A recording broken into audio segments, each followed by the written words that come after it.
Hey guys, welcome back to another video. Today we're going to be reviewing the brand new Don Toliver album, Lovesick. Don Toliver is a singer slash rapper who broke out onto the scene a couple years ago. He had that pretty big hit, No Idea, which is a banger. He was on Travis Scott's album Astroworld, and he had a great feature on there. He would later go on to sign to Travis Scott's Cactus Jack label and then drop his first solo record in 2020, Heaven or Hell. An album that has a lot of flaws, but I will say that Don Toliver showed an ability to be able to make bangers. After Party, Can't Feel My Legs, those songs are still great to me. I still listen to those sometimes. At that point in his career, he was kind of building himself to be one of the most interesting newer rappers out. But then the year right after that, we ended up getting his sophomore record, Life of a Don, which was a pretty big step down. I honestly don't even remember anything from that album now that I'm thinking about it. Just a super forgettable record. Really not the greatest thing ever. So going into this one, I was hoping that maybe he would redeem himself a little bit. Maybe we would go in a bit of a different direction. And he goes in a different direction, alright, but I don't know if it's really the best one. In the past, Don Toliver has made some slower, more R&B influenced songs, and they have pretty much ended up being his worst.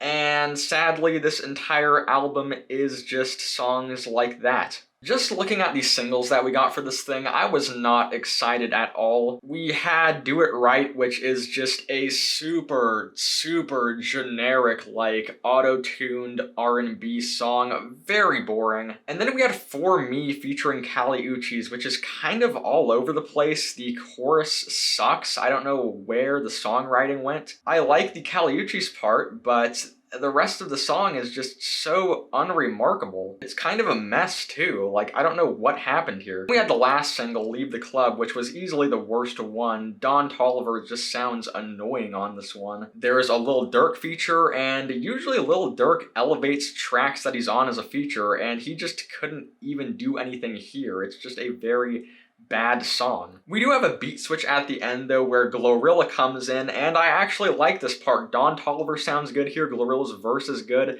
but this is a very small part of the song. It doesn't last long, so yeah, I don't know.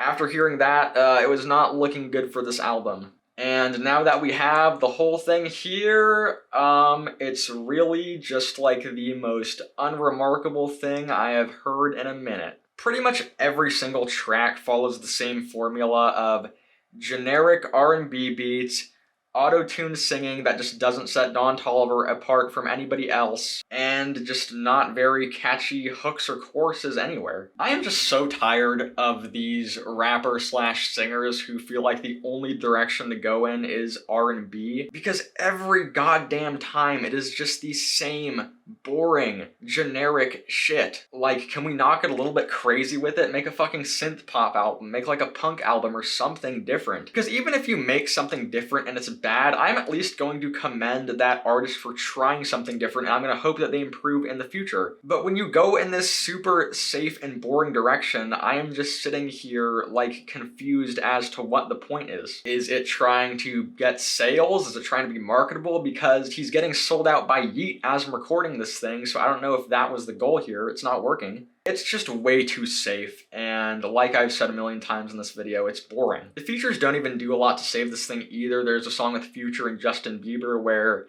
Future has a foot fetish, and Justin Bieber has this way too long verse.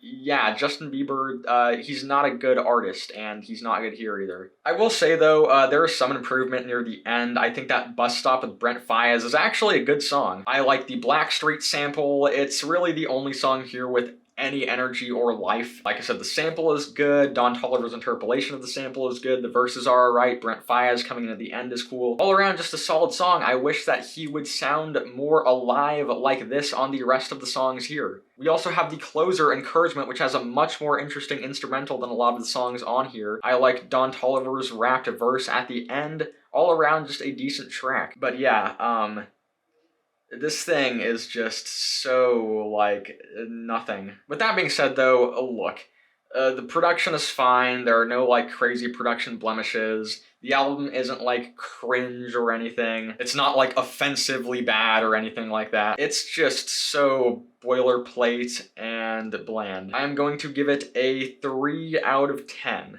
Thank you guys for watching this video. Tell me what you thought about the album in the comment section. Do you agree with what I said? Do you disagree? Tell me about why. And yeah, if you enjoyed the video, like and subscribe. I'm going to be dropping more reviews this week. And yeah, I will see you next time. Goodbye.